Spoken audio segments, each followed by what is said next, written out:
Hi guys! Welcome dito sa Lisan Tarot. Ang reading nito ay for collective for anyone who can resonate sa reading nito. This is a general and collective reading your energy at this time.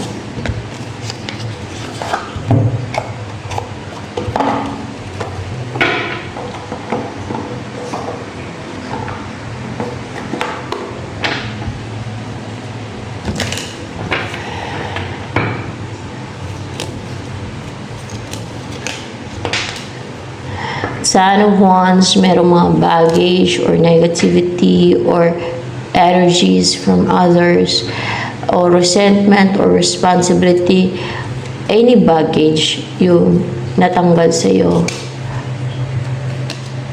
And you are intuitive, spiritual, darkness into darkness, the key to all mystery.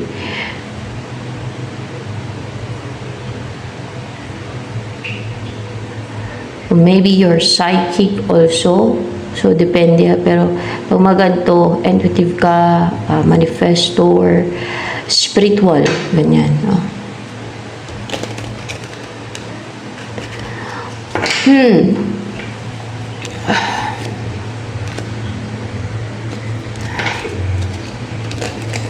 Ano ang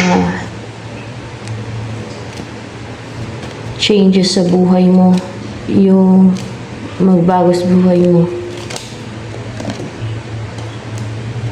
Ace of Cups. Merong matapon. Merong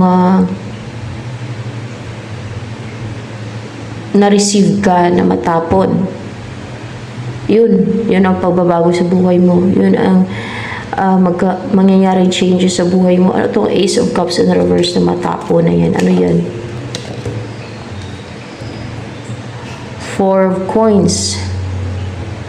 Yung kinip mo, yung nanatili siya sa'yo, hindi mo nabitawan, na-receive mo yan, napasayo yan, pero hindi mo nabitawan. Hindi mo nilet go. Pwedeng person or sumpa, energy ng iba, influence ng iba, or negative yan, harmful sa'yo. More clarification dito sa Four of Coins na matatapo na yan. Ano yan? Gawa ng magician to. Gawa ng witchcraft to. Gawa ng manipulation, kung yung mga witchcraft manipulation ng iba, tricks ng iba, influences ng iba, spell, mga ganun. Witchcraft, same. Yung spell ay witchcraft din yan. Na-keep mo yan eh. Hindi mo na-release, hindi mo na-let go, hindi mo na-reject. Ganun. Nanatili yan sa'yo eh. Ayan ang matapon. Yan ang mawala. Na-receive mo kasi yan. Sinend sa'yo, na-receive mo. Ayan, yan ang matanggal sa'yo. Yan ang matapon na. Parang kunwari ito, yan o. Yan, o. Ito yun o. Yan. Gawa ng witchcraft. Pumasok sa'yo. Tapos, na-receive mo nga, no? Na-receive ng uram. Nanatili sa'yo. Hindi pa natanggal, no? Hindi pa natapon. So, matatapon siya. Yan.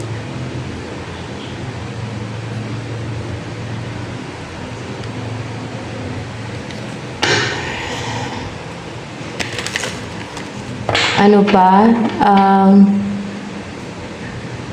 darating sa'yo? Ano naman ang darating? Ano naman ang darating sa'yo? Eight of Swords. Ano to Eight of Swords na darating sa'yo?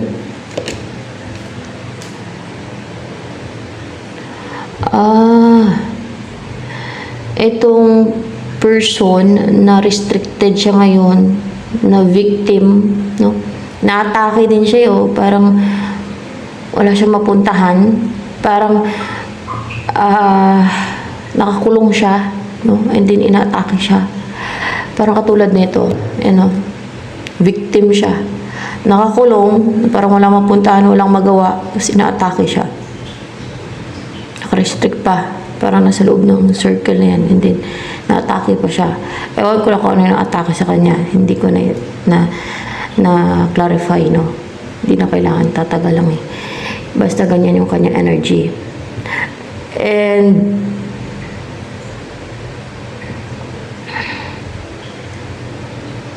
magtatagumpay siya na makalabas, na makalaya. Mag-succeed siya, maging victorious siya, na mag-umpisa ng buhay na makalabas na dito sa circle na to, na hindi na siya na-atake. Yan. Parang nakakulong siya dyan sa bilog na yan. Ganun. Wala siyang magawa. Wala siyang ibang malabasan ba. Wala siyang way na makalabas siya sa ngayon, no? Hindi niya mahanap yung paraan kung paano siya makalabas, kung paano siya mag-get out from that. Or kung ikaw man to, matanggal na nga sa'yo yan, yung sumpa na yan. And sumpa o ginawa ng witch or magician or manipulation ng iba o tricks ng iba, witchcraft, pwede din. Kadalasan witchcraft to, mga ganito. Pero it depends pa rin, no, yung sa'yo. Pero ito yung darating sa'yo. So ayan, ano pa ang darating sa'yo?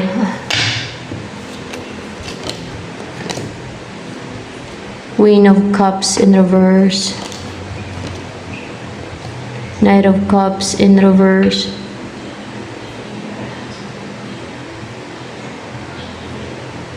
Someone na cold, someone na unemotional, vicious.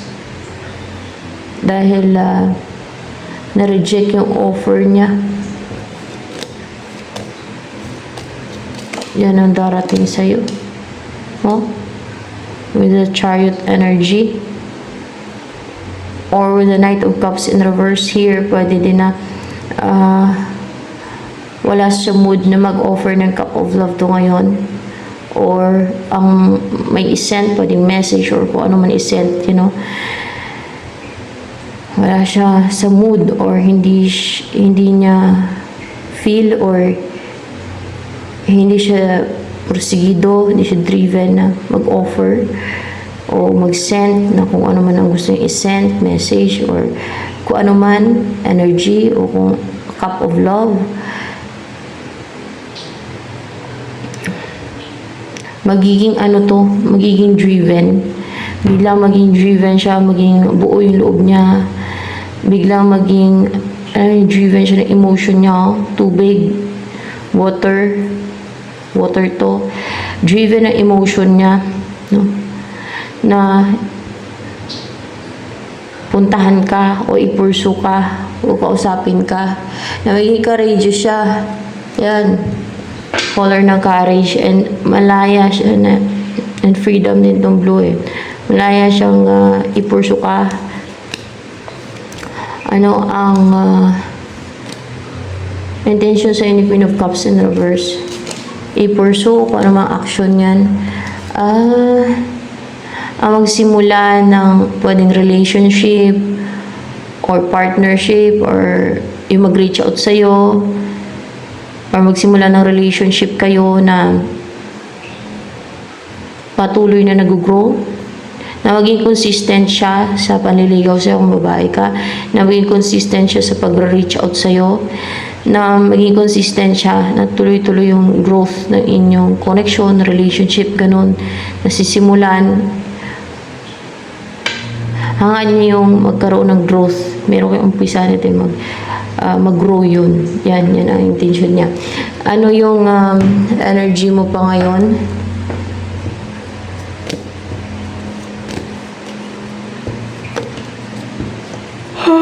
Destiny.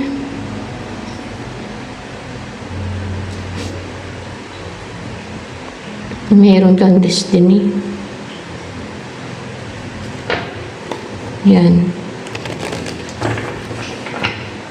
Meron kang nakatadhana sa'yo. Destiny. Or ready ka na. Kaya lumabas tong destiny na to. Ready ka na mag-umpisa ng destiny mo. Kadalasan ganun yan pag lumabas yan. Yan ang energy mo yun, na may umpisan kang destiny. O may destiny. Ngayon di ba? Energy mo yun, sabi ko. Yung tanong ko, may umpisa kang destiny. O mag-umpisa na yung destiny mo. O divine timing na. So, ano nakadestin sa'yo? Ganun yan, kadalasan pag lumalabas yan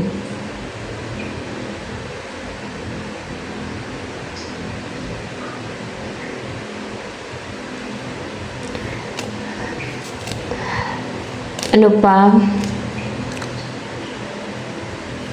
Ang feelings ni Queen of Cups in reverse niya sa'yo. Oh my gosh. Ten of Cups. Dinidesire niya na bubuo kayo ng pamilya, pangasawa ka at magkaanak kayo. O kung dati yung person niya, may anak kayo,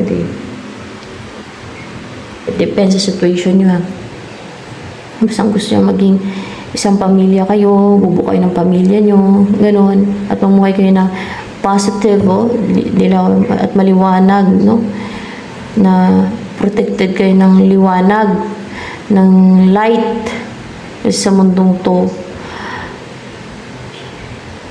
Nananaig nga dito ang kadiliman di ba? Kasi hindi pa kasi nalipol ang mga kadiliman. Yung mga evil forces, di ba? Kasi nga, may nakatakdang panahon kung kailan sila lipulin sa last days na yan. Kung kailan babaguhin na talaga itong mundo na to. Tsaka yan sila ikulong sa kanilang kulungan sila doon sa impyerno. Yung mga kadiliman na yun, kadiliman, yung kampo ng kadiliman. Ayan. Para mamuhay kayo ng yung masaya inyong pamilya, harmonious inyong pagsasama, para peaceful yung buhay ninyo, payapa at protected, yan, safe, secured, fulfilled kayo, happy, family, yan. Yan ang kanyang dinidesire ng feelings niya sa'yo na gusto ko niya mapangasawa. So, kung dati mo asawa yun, it depends naman sa situation mo. So, yan. O kung hindi mo siya asawa dati, it depends sa situation mo. Basta yan, gusto niya magsama kayo at bubuo kayo ng pamilya. Ayan. And ano yung wish niya for you, ni Queen of Cups in reverse? Guys, Six of Cups. Yung magsama kayo, na you feel at home sa isa't isa, maging close kayo. Yung maging magaan at maging malapit ang loob mo sa kanya. Maging magaan at maging malapit ang loob ninyo sa isa't isa. Mapalapit siya sa'yo.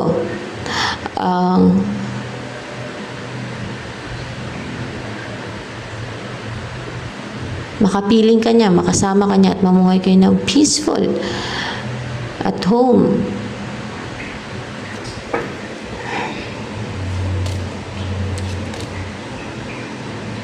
Or what's with the Six of Cups pa dito? Clarification ng Six of Cups.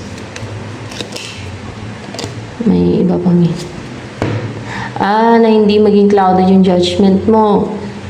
Na hindi magawa ng scheme and deceit ng iba. Na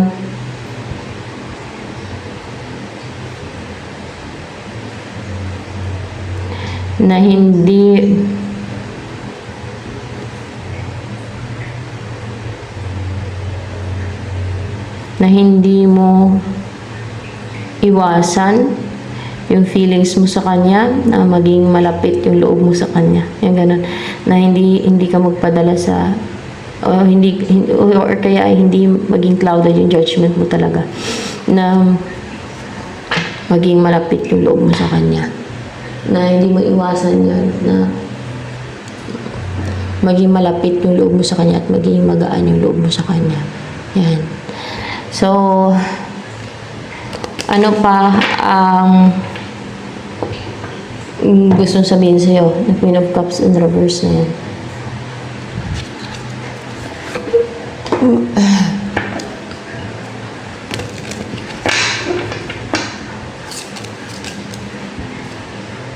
I love you unconditionally. Wow. Yun ang sinasabi niya sa'yo. Na mahal ka niya. At unconditionally pa. Unconditionally pa. Diba? Unconditional love ang nararamdaman ng pagmamahal sa'yo. And ano pa ang gustong sabihin sa'yo ni Queen of Cups in reverse na yan? Diba? Three of Swords in reverse and Eight of Wands. Dove itong ibon dito. So, ibig sabihin, guided siya ng Holy Spirit na i-message ka o puntan ka o sendan ka ng message o kontakin ka. Yan.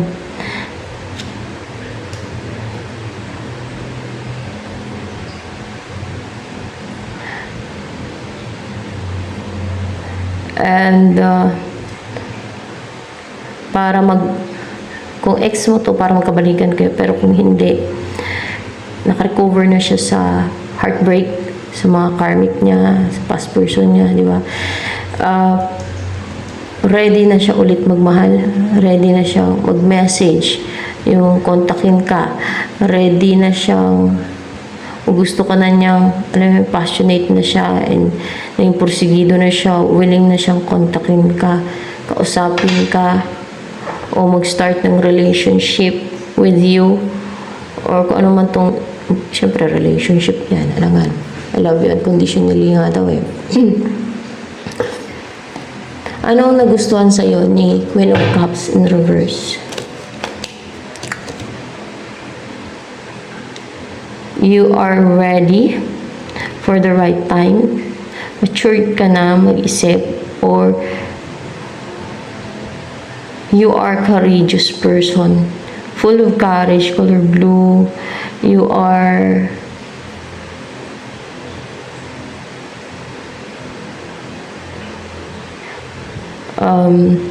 intelligent. Para intelligent yung mukha dito kasi may antipara. And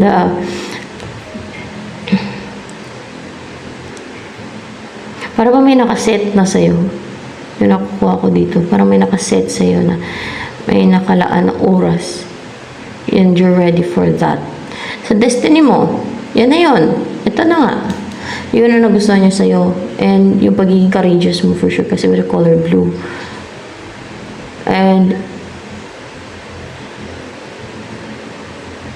totoo na may nakaset na oras sa'yo. Ganon. Na may nakaset na parang may nakaset talaga sa'yo at may mata pa. May nakaset na para may plano ang Diyos sa'yo. Ganon na parang you're ready na for your destiny. Sabihin na natin ganon. At ano yung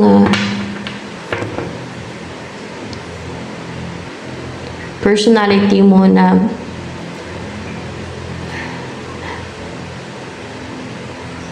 gustong-gusto sa'yo ng Queen of Cups in reverse. Ito lang. Isa lang.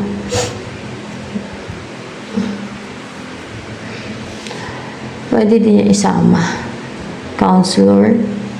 Vast your knowledge mo. Like the ocean.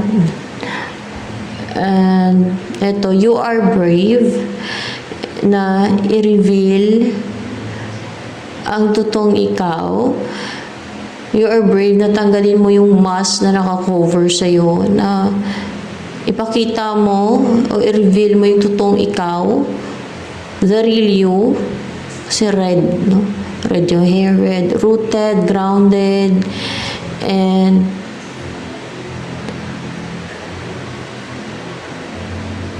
mapagmahal ka sa hayop. May mga hayop dito.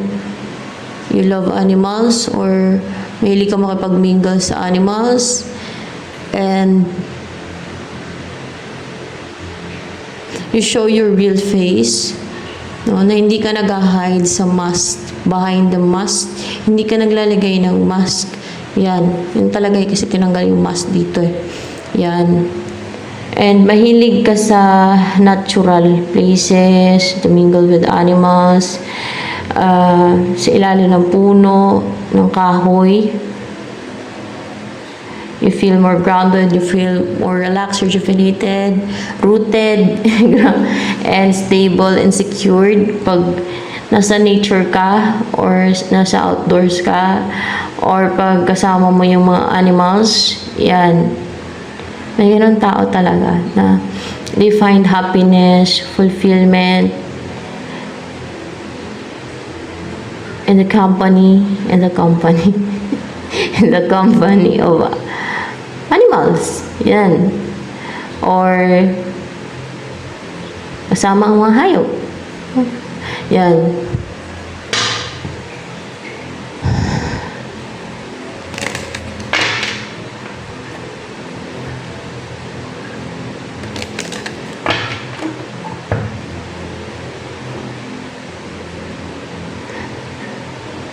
Hindi in the company. Pwede din. Na basta kasama niyo yung animals. Yan. Ganun. Sorry, I'm not perfect. So, ano pa? Ano pa ang gustong iparating sa ni Queen of Cups in reverse? May malaking offer siya sa'yo, a big offer, a huge offer. Purchase ka na kayo in lahat, hindi masama na kayo. Basta it's a huge offer. Ibigay niya sa'yo. Mag-settle down na. At maaaring ito na inantay mo. O inantay niya itong panahon na to para i-offer sa'yo itong huge offer na to. Let's see. Makipag-ayos siya sa'yo. Well, ayan na yun, destiny. Destiny. Ito na pala destiny mo. Ano yung destiny mo? Ano kasama sa destiny mo? Tingnan nga natin. Interesting yung mga ganyan eh. Magtanim ka. Rooted and grounded. Magtanim. O baka magtanim kayong dalawa, no? Wala masama dun. Masama yung magnakaw ka, maskam, manghalit, mangharm, gawa deceit, dalas-inggit, mga ganun ba? Yan masama. Ang pagtatanong ay hindi kinakahiya, yun oy. Yung Pilipino na mga langka lang talaga mag-isip, ay para sa kanila yung pagtatanim nakakahiya, no? Na mababa ang tingin nila pag nagtanim yung tao. Meron ko napanood yan sa Facebook na kinikriticize siya kasi nagtatanim lang daw siya doon sa Canada. Na nagka-Canada ba daw siya at magtanim siya doon. Panood ko lang. Grabe talaga utak ng ibang Pinoy. Parang, ewan ko ba. Actually, nakaka-proud yung mga nagtatanim kasi masipag. Yun ang sign na masipag. Oh.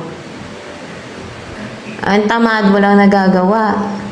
Yung magtanim, tamad. Oh. At yung nagtatanim, may naka-harvest, no? May aanihin, pero yung walang tinanim, walang aanihin. Ano aanihin nila? Bunga ng chismis nila, karma. Chismis at karma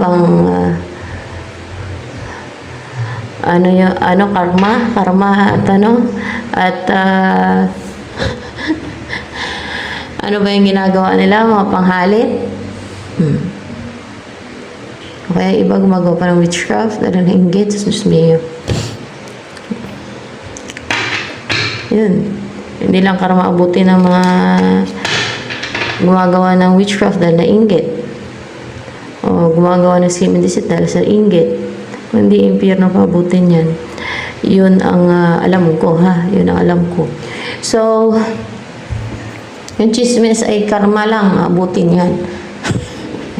Hindi naman automatic na impyerno talaga yan. Chismis lang naman yun eh.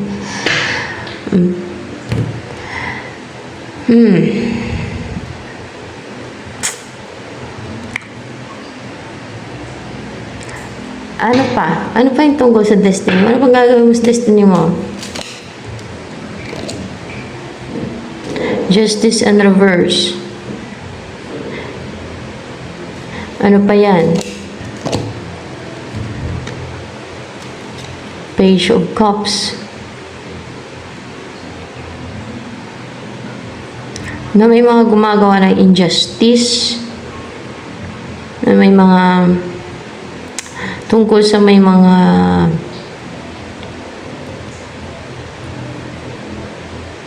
yung pinapairal nila immaturity. Yan. Mag-clarification with the Page of Cups here. Na gustong makipag-compete ng mga tao, mga nag-challenge. You know, mga parang napakasama na tao, parang masama talaga dito. Ayun na, yung makipag-compete na wala sa lugar. Hindi competition sa sa mga singing contest, kundi makipag-compete na, alam mo, mahilig gusto nila harangan yung iba sa mga goals ng iba sa buhay nila. Yung mga gano'n na makipag-compete, yung gusto nilang makipag-compete sa buhay, yung patastasan, mga ganun ba? Yung mga gustong mag-challenge, na yung mga ugali na masama, na evil na, basta ganun na klase. Kaya nang bahala mag-intindi kung ano yung ibig kong sabihin. O?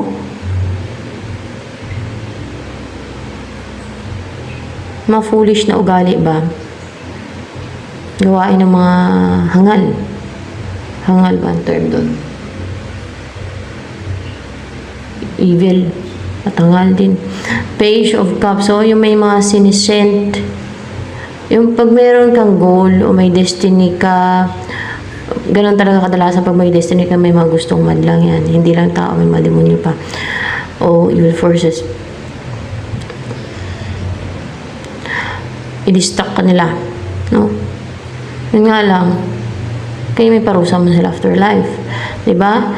So, mayroon sila ginagawa parang ino-oppose nila. O maybe nil-wish ka. Or may sinesend sila sa'yo. O, para harangan ka. May wishing nila, spells, o kung ano man. O yung ibang tao. Yung may mga gumagawa ng injustice. Yung mga ganun. Or maybe evil forces. Yung mga tao to na gumagawa ng injustice. Na kung mayroong gulo iba, hinaharangan nila, hinadlangan nila, pinipigilan nila, mga ganun. Tungkol sa ganyan, na anong gagawin mo?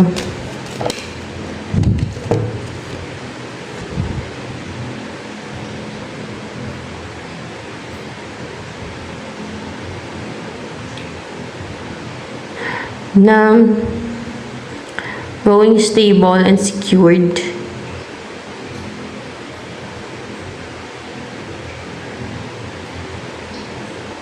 Or grounded. Para baguhin, no? Kasi there's death card here. Para baguhin ang ganong situation.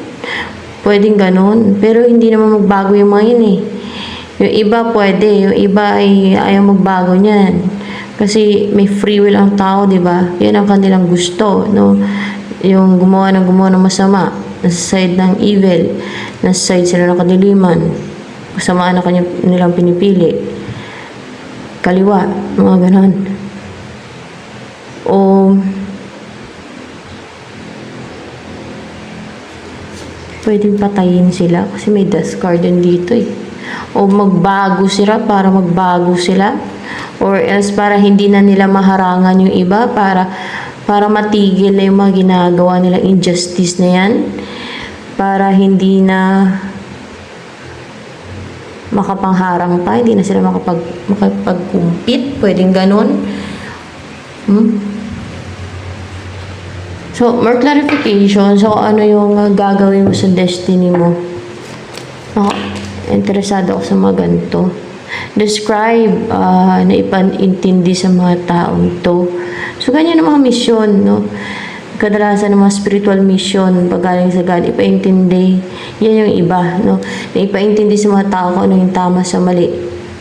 Kasi itong mga to, pero I think hindi sila magbabago, guys.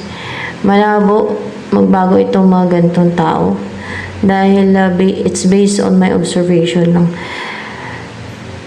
Oh, ano kay parang describe, parang si Enoch ba, di ba? Scribe yun si Enoch. Search for the word na scribe, na guided ka sa mga sasabihin mo at parang tagapagkalat ng balita. Mga ganun, tagapagkalat ng balita. Parang prophet. Yan. Prophet. Parang it's a waste of time na explain sa mga ganung tao. Pero kung ganyan kasi ang mission, wala ka naman choice eh. Kusa lang yan na gagawin mo. Kasi, mission mo nga eh. Hindi mo naman matanggihan. Kusa lang yan gagawin mo. Kasi mission mo. Ganun yun.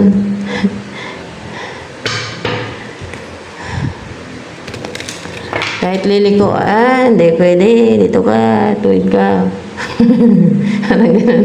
Ito gagawin mo, may mission ka. Parang ganun yun eh. Ganon yun ang pagkaintindi ko, ha. Kung may mission ka, kung may destiny ka. Kahit na liliko ka kasi mahirap, may challenges, hindi pwede, sige, tuloy. Parang ganun. Patuloy mo. Ganun. O, diba? Kahit madami pa magalit sa inyo yan. Siyempre, madami magagalit sa inyo yan. Lalo na itong mga gawain ng mga scribe. Yan. Kasi parang tagapagalat ng balita, mga ganon. Paintindi ko ano yung tamas, mali. Mga ganon ba? Para iparating ang balita galing sa God. Mga ganon balita talaga. Mga messages or kung ano yung pinaparating, no, sa mga tao. Mga ganon ba? Ayan, scribe. Search for the word scribe. Alam ko ito, pagkalat ang balita yun eh. Scribe. Like kay Enoch. Yan. Mahirap yan, guys. Yung ganyang mga destiny. Kasi, so ganda pa nga yung, hindi naman sa tinatakwil ko yung, yung, kasi, yun sa akin ako rin nakadestin sa akin yung kung ano yung mission ko, hindi naman sa tinatakwil ko. Pero mahirap yan, yung mga ganyang destiny kasi yung mga ganyan na may mission, mahirap talaga yan kasi instead na kagaya na kung i-compare mo sa walang destiny, sa walang mission, mas spiritual, makapag-focus sila sa kanilang personal life. Sa pagpayaman, sa namumuhay sila yung normal. Pero ito kasi itong mga may destiny, may mission, hindi normal kasi ang buhay ng mga yun eh. May mga challenges, may mga pinagdadaanan at may obligation yun spiritually na kailangan gawin, di ba? Kahit anong lihis mo, ituwid, ano ka na, ito talaga gawin mo kasi yan ang path mo. May destiny ka, may mission ka. Yan yung gagawin. O di ba, ganun yun. So, ito na lamang guys for collective reading.